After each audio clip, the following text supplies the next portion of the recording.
محترم سامعین، خواب بیان کرتے ہوئے ماہر معبر کے سامنے ہی خواب بیان کرنا چاہیے، کیونکہ خواب کی جو تعبیر بھی دی جائے وہ تعبیر اس پر پوری اترتی ہے۔ نبی کائنات صلی اللہ علیہ وسلم کے ارشاد گرامی ہے کہ خواب معلق رہتا ہے جب تک اس کی تعبیر نہ بیان کی جائے، جو ہی اس کی تعبیر بیان کی جائے تو وہ واقع ہو جاتی ہے۔ یعنی تعبیر بیان کرنے سے پہلے خواب معلق رہتا ہے، اور جو ہی تعبیر بیان کی جائے پھر اس کے وقوع پذیر ہونے میں بہت تیزی آ جایا کرتی ہے۔ اس لیے ماہر معبر کے سامنے خواب بیان کرنا چاہیے۔ جاہل کے سامنے خواب بیان کرنے سے اور اس کی الٹی تعبیر دینے سے خواب کی تعبیر کے اندر بد اثرات آ سکتے ہیں۔ کیا اپنا خواب بیان کرنا چاہیے؟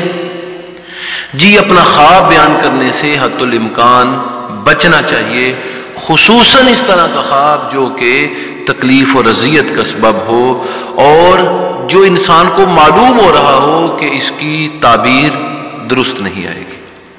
نبی کائنات صلی اللہ علیہ وسلم کی حدیث ہے، خواب معلق رہتا ہے لیکن جو ہی بیان کر دیا جائے پھر وہ واقع ہو جاتا ہے۔ تو خواب ایسا جو تکلیف کا سبب ہے بیان نہیں کرنا چاہیے، اس کو معلق ہی چھوڑ دینا چاہیے، اور جو ہی اس کو بیان کر دیا تو پھر اس کی جو بھی اللہ تعالیٰ نے تعبیر اس کے پیچھے رکھی ہے وہ وقوع پذیر ہو جائے گی۔ خواب کی تعبیر پوچھنے کا اور خواب بیان کرنے کا سب سے بہترین وقت کون سا ہے؟ خواب کی تعبیر بیان کرنے کا اور خواب بیان کرنے کا سب سے بہترین اور مسنون وقت فجر کی نماز باجماعت ادا کرنے کے بعد کا ہے، جیسا کہ حدیث نبوی کے اندر ہے۔ سیدنا انس فرماتے ہیں، نبی علیہ السلام فجر کی نماز کے بعد صحابہ سے فرماتے تھے کہ تم میں سے کیا کسی نے خواب دیکھا ہے؟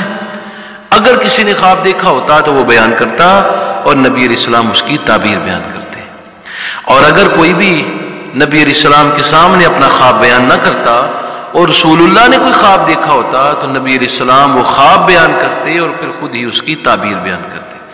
تو خواب اور تعبیر خواب بیان کرنے کا بہترین وقت فجر کی نماز باجماعت ادا کرنے کے بعد کا